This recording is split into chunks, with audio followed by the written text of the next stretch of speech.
예, 반갑습니다. 아리안의 문영석입니다. 예, 오늘은 일주일 동안 신문 정보들을 하루에 딱 한 개의 기사들, 가장 핵심적인 기사들만 읽어드리겠습니다. 첫 번째는 5월 6일 월요일에 제가 신문을 읽고 딱 한 가지만 뽑으라면 배고픔 달래주던 라면 세계인들의 음식으로 요 기사가 나오더라고요.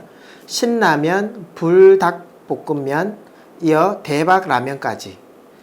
늘어나는 라면 수출이 2015년도에는 55,378이었는데 지금 2018년도는 한 3배, 3년 만에 매출은 한 2년 정도, 2배 정도 늘었어요. 11만 5천 톤 정도를 수출하게 됐거든요. 농심 같은 경우는 이제 신라면이 미국, 중국, 일본으로 수출이 되고요. 삼양은 불닭볶음면, 동남아시아 쪽으로, 팔도는 도시락 라면을 러시아에, 신세계 푸드는 대박 라면을 말레이시아에 이렇게 되어 있는데 사실 우리나라에서는 신라면이 라면 이제 비중을 보면 기간별 라면 시장 점유율을 이렇게 보시면은 농심이 54%예요. 우리나라 라면의 100%를 보면 농심이 54%인데 최근에는 진라면에 좀 많이 뺏겼죠. 오뚜기에. 그래서 농심 주가가 조금 빠지기 시작했었는데 우리가 이제 해외여행을 가보면 슈퍼마켓에 신라면이 팔죠. 그죠? 우리나라 인구는 5천만 인구인데 우리나라 사람들은 신라면을 먹다가 이제는 진라면도 먹기 시작했는데 미국이나 뭐 일본이나 중국에서는 신라면을 지금 먹기 시작하더라고요. 그러면 앞으로 누가 돈 벌까? 이걸 한번 생각해 보면 될 것 같고 농심 신라면이 어떻게 되는지 네이버에 한번 보시면은 네이버에서 증권으로 들어오시죠. 그래서 농심이라고 치시면 이렇게 들어가세요. 들어가셔서 전자공시실에 들어가시면 사업보고서라고 있어요. 사업보고서를 클릭을 하시면 사업의 내용 보시면은 기간별 라면 시장 점유율인데 4개사를 100%로 보면 농심이 2016년도에는 55%였고 2017년도에는 56%였다가 2018년도는 54%, 2% 정도가 뺏겼어요. 뭐 오뚜기 진라면이 지금은 라면에서 매출이 많이 늘어났죠. 그죠? 쭉 내려보시면 이제 해외에서 과연 얼마나 팔릴까 그걸 이제 한번 보는 거예요. 신문 기사는 그냥 확인하는 거고 요렇게 항상 전자공시실에 들어오셔가지고 이렇게 한번 보시면 될 것 같아요. 확인. 아 진짜 맞나? 라는 거를 확인하시는데 국내 사업소가 있고 해외 사업소가 있어요. 삼양농심, 심양농심, 상해농심, 청도농심 보시면 매출이 늘었는지 줄었는지를 보는 거예요. 아 중국에서 많이 팔렸네. 미국에서도 매출이 늘기 시작했네. 이런 걸 확인하면서 우리나라 인구보다는 미국이나 중국이 훨씬 더 많으니까 매출이 늘어나면 앞으로 농심 주가는 어떻게 될까? 지금 농심이 최근에 가격을 올려서 얼마 전에 저희가 신문 기사 읽어드리면서 농심의 가격을 올렸다. 제품 가격을. 그러면 주가가 오를 겁니다. 얘기했던 영상이 있었어요. 그게 이제 21만 1,000원, 뭐 22만 원 이렇게 하던 주식이 32만 원까지 갔다가 지금 27만 4천 원이네요. 그래서 앞으로 외국에서 잘 팔린다고 보면 주가가 오르겠죠. 그죠? 신문을 읽는 이유 우리가 신문을 읽고 앞으로 이 회사가 어떻게 될까 그래서 그 회사하고 동업할까 말까를 얘기하는데 그래서 신라면 저도 사실은 신라면만 먹다가 최근에는 진라면하고 섞어 먹기 시작했거든요. 그러면 매출이 떨어지니까 주가는 떨어질 거잖아요. 근데 그 떨어졌는 만큼의 매출을 미국이나 중국에서 먹기 시작한다면 미국이 전 세계에서 어디를 가도 먹히는 제품이 있었어요. 그게 코카콜라. 코카콜라는 어느 나라에 들어가서도 다 잘 됐어요. 또 맥도날드. 어느 나라에 가도 맥도날드가 다 잘 됐어요. 그러면 미국 사람들만 먹다가 전 세계를 상대로 매출을 늘리니까 주가가 올랐죠. 그럼 우리나라에서 전 세계적으로 먹히는 코카콜라나 맥도날드나 청바지 같은 문화는 뭘까? 이렇게 보시면 뭐 K-팝이 있을 것이고, 그 다음 저는 라면이라고 생각이 들어요. 그죠? 또 뭐 있을까요? 라면 말고 또 하나 있었는데, 초코파이. 요 세 가지가 저는 잘 될 거라 생각하거든요. K-팝, 반도체 뭐 이런 것도 있는데, K-팝, 뭐 라면, 그 다음 초코파이, 뭐 요렇게. 그래서 요 기사를 한번 돌아봤어요. 월요일은 라면이 해외에서도 잘 팔린다. 예, 화요일에는 달러 강세에 금펀드 수익률 뚝. 지금 5월 10일 기준으로 1달러에 1178원이에요. 신문 보시면서 제일 민감하게 보셔야 되는 게 달러거든요.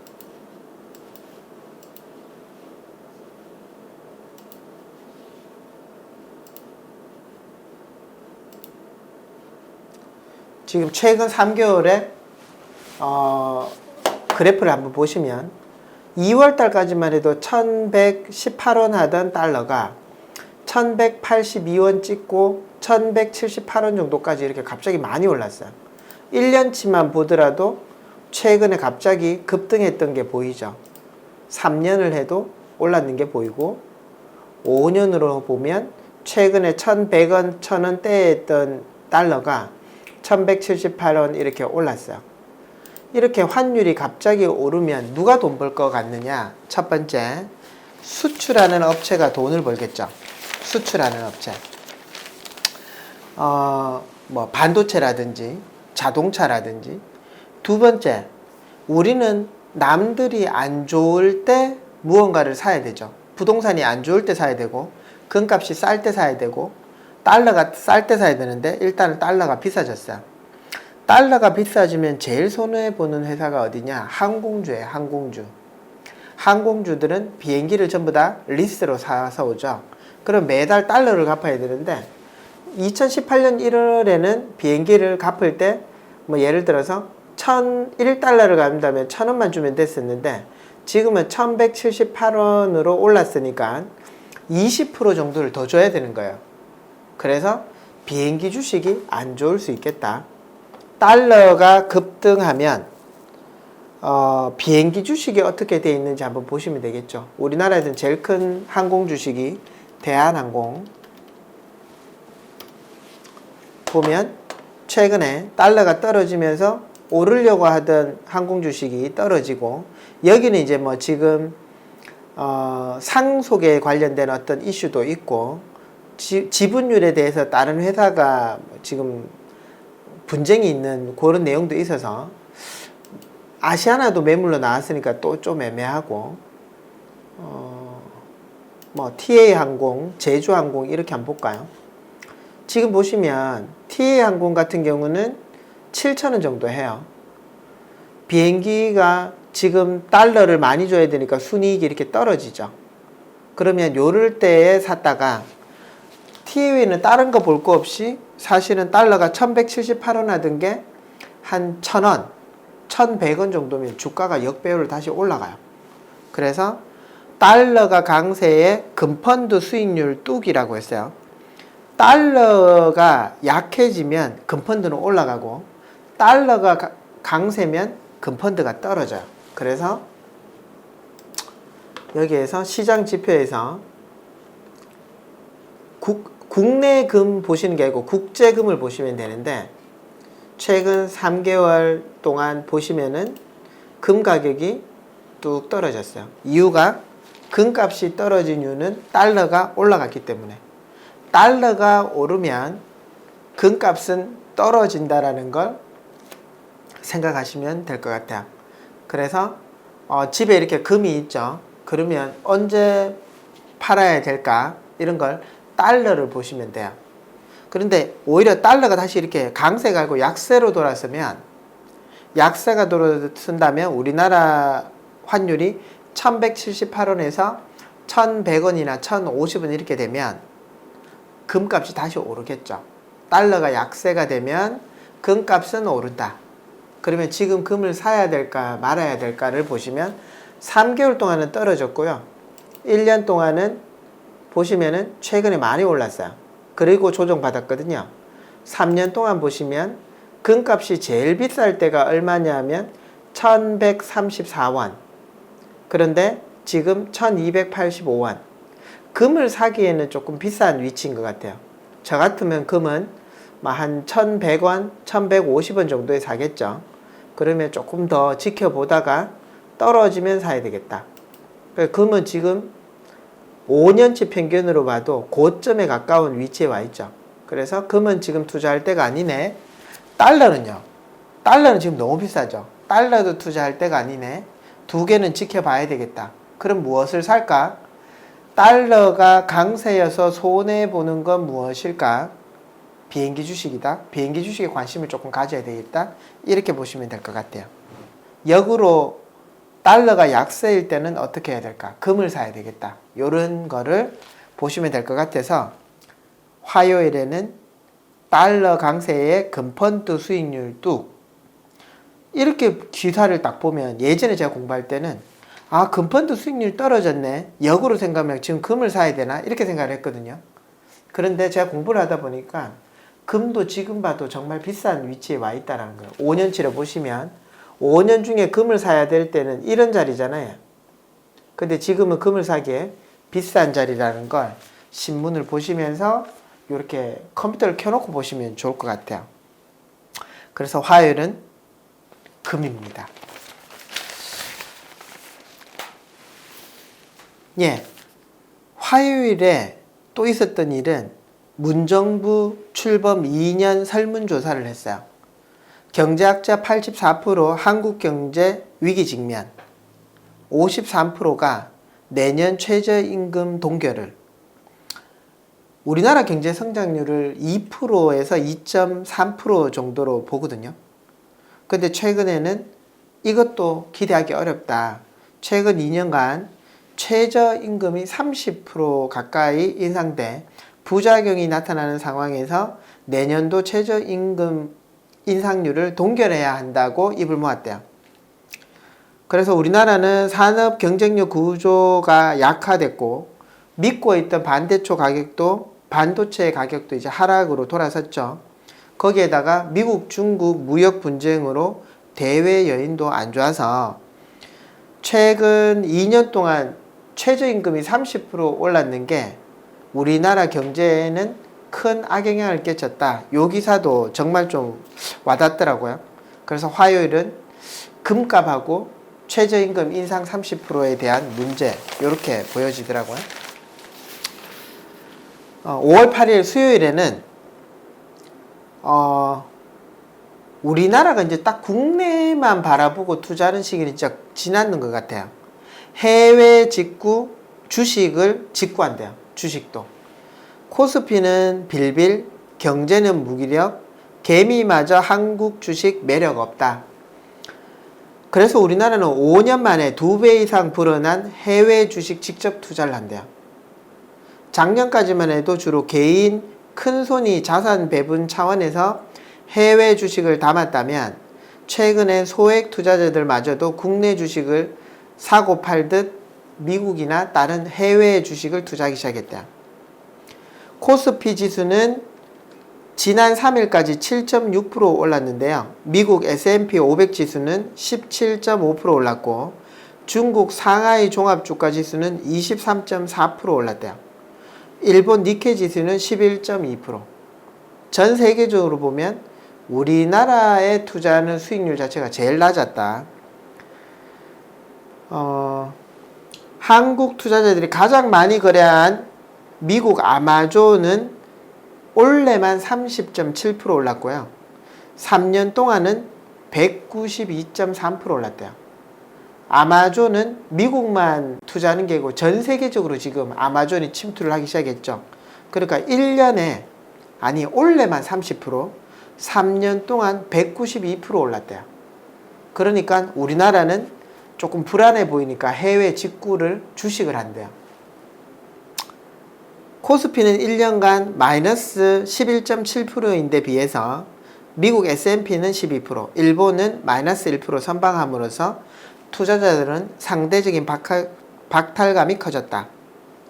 그래서 우리나라는 이제 해외에 뭐 나이키라든지 뭐 코카콜라라든지 맥도날드뿐만 아니라 주식도 해외 직구를 하기 시작했다.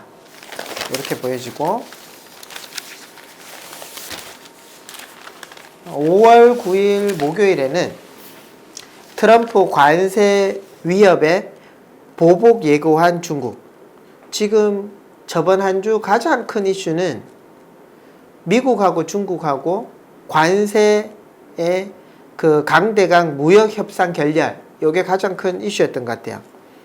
미국 같은 경우는 10일부터 2천억 달러어치 중국 제품의 관세가 10%에서 25%를 인상하겠다 경고했고, 중국은 우리에게 불리한 것엔 상대가 어떻게 굴든 한 발짝도 물러서지 않겠다, 뭐 이렇게 서로 싸우고 있어요. 그러면서 중국이 약속을 위반했다. 중국의 약속이 없으면 10일부터, 지금 10일 지났어요. 그죠? 관세 인상 재확인을 했고 시작했습니다. 지금. 그리고 신화통신은 중국 태도에 변함이 없다. 그래서 강대강으로 맞서면 월가에선 관세 인상이 현실화할 수 있는 경고가 잇따르고 있다. 요게 5월 9일 목요일 뉴스였는데 10일 날 결정이 났죠. 트럼프가 10%인 관세를 25%로 올리겠다라고 발표를 했습니다. 그런데 중국 물건이 미국에 도착하면 그때부터요. 그러면 한 달 정도의 시간적인 여유가 있어요. 미국도 선적을 하고 나서 미국에 출발하는 것부터 시작이니까 결국은 한 달 정도의 유예기간은 있다, 이렇게 보시면 될 것 같습니다.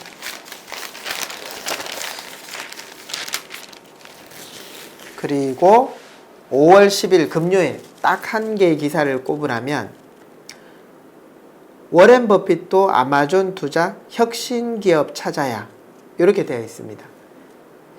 워렌 버핏은 원래 뭐 뿌리산업, 굴뚝산업에 관련된 가치주 투자를 전문으로 하는 투자자죠. 저도 사실은 투자적인 방법은 차트를 보거나 뭐 이렇게 하는 게 아니라 워렌 버핏의 투자 철학을 저도 많이 공부하고 배우고 그렇게 투자하려고 노력하고 있어요. 그런데 이런 워렌 버핏도 IT 기업인 아마존에 투자 시작했다. 경제 성장을 이끄는 혁신 성장 기업이란 무엇인가? 클레이턴 크리스텐서 하버드대 교수는 새로운 시장 창조, 편의성 제공, 값싼 제품 등을 제시하는 기업을 파괴적 혁신 기업으로 정하고 신시장 파괴형, 로엔드 파괴형으로 구분한다. 신시장 파괴형을 로엔드 파괴형으로 구분한다. 이렇게 되어 있습니다. 신시장 파괴형 기업은 미개척 시장에서 수요를 창출해 새로운 시장을 만드는 애플의 아이폰을 대표로 들 수 있고, 로엔드 파괴형은 기존 시장에 존재하는 제품들을 비슷한 품질의 낮은 가격으로 소비자층에게 확대하는 유니클로를 대표로 들 수 있대요. 그러니까 유니클로 같은 경우는 옷 가게 시장에 있지만 패스트, 빠르게 시장을 그가면서 가격을 싸게 공략하는, 그렇게 해서 이제 성공한 기업이죠. 그리고 아이폰 같은 경우는 새로운 시장을 개척해서 먹거리를 만들어냈습니다. 그 이제 애플, 구글, 아마존, 테슬라 등 혁신 성장 기업이 즐비한 나스닥 시장은 사상 최고치를 경신하고 있다. 워렌 버핏 버크셔 해서웨이 회장도 유통 제조의 역학 관계 변화를 목격한 뒤 아마존을 높게 평가하면서 아직도 저렴하다라고 되어 있어요. 아까 신문에서 읽어드린 것처럼 우리나라에서 가장 많이 투자한 해외 직구 주식은 아마존이었어요. 그 아마존이 시장에 침투하면 결국은 그 시장은 거의 끝났다. 아마존 때문에 우리는 죽는다. 뭐 이런 얘기를 할 정도로 막대한 회사죠. 지금 전 세계의 1위가 지금 아마존인 거는 명백한 사실이고, 아마존은 처음에 온라인에서 책을 팔던 회사였어요. 그런데 지금은 비행기도 아마존에서 구입하는 모든 제품을 하면 비행기도 조립할 수 있다 하죠. 그런 것처럼 앞으로 누가 혁신적으로 새로운 시장들을 만들어낼까?